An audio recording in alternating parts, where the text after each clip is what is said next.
বলিউডে cheque bounce এখন যেন নতুন থ্রিলার। একদিকে রাজপাল যাদব এর পুরনো আর্থিক মামলার রেশ, আরেকদিকে হঠাৎ করেই আইনি জটিলতার কেন্দ্রে আমিষা প্যাটেল। নায়ক নায়িকার ঝলমলে পর্দার বাইরে আদালতের কাঠগড়াও যে কখনো কখনো আলো কাড়ে, তারই টাটকা প্রমাণ এই ঘটনা। বলিউডে এখনো আলোচনার হট কেক, রেড কার্পেট নাকি রেড অ্যালার্ট।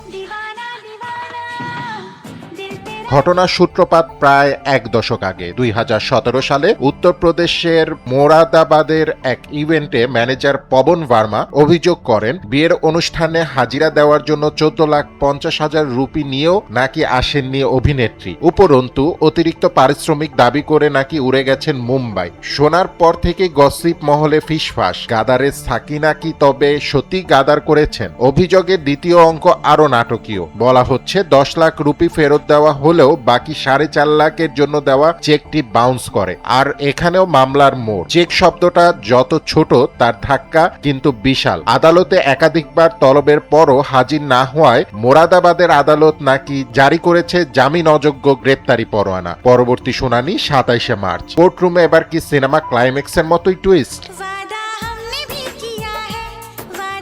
তবে নায়িকারও জবাব আছে। গাদার 2 খ্যাত এই তারকা বলেছেন, ঘটনার 15 বছর আগে সব পাওনা সই সাবুত করেই মিটেছে। তার দাবি এটি উদ্দেশ্য প্রণোদিত মামলা। এমনকি অভিযোগকারীর বিরুদ্ধেই নাকি ফৌজদারি প্রক্রিয়া শুরু হয়েছে। মানে গল্পে এখন ডাবল অ্যাকশন। বলিউডে আইনি জটিলতা নতুন কিছু নয়। তারকাদের জীবনে আলো যেমন উজ্জ্বল, ছায়াও তত গাঢ়। কখনো ট্যাক্স, কখনো চেক, কখনো চুক্তি। আদালত আর অডিয়েন্স দুই জায়গাতেই হাজিরা দিতে হয়। পার্থক্য শুধু একটায় করতালি, অন্যটায় কাঠগড়া।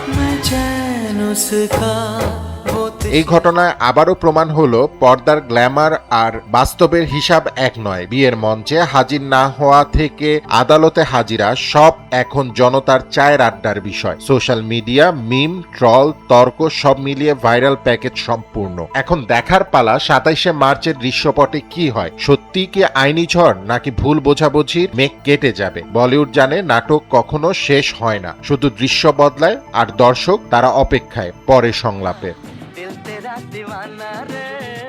ফুয়াদ রুহানী খান, এনপিবি।